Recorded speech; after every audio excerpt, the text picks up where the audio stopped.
Hi guys! Sa ngayong gabi nga ako ang magluluto ng aming ulam.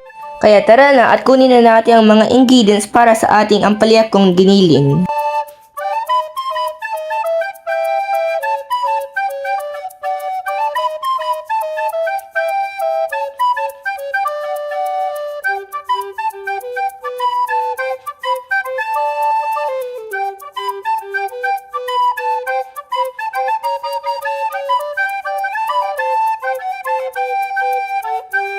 Tapos ko na hiwain ang mga ingredients, kaya hugasan na muna natin ang palya tapos ibabad natin sa asin para hindi ganun kapait.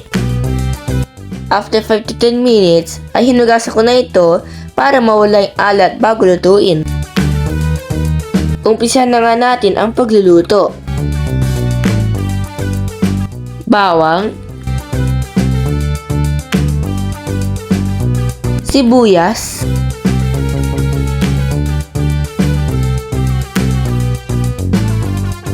giniling,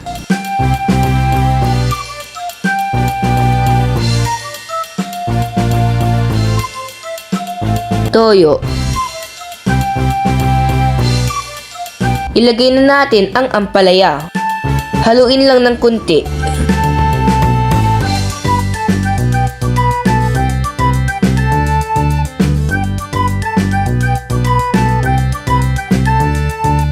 Oyster sauce,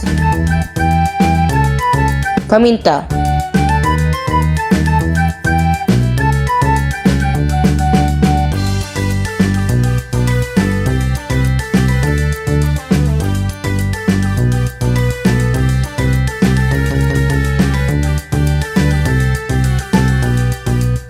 ito na po ang ampalakong giniling. Let's eat!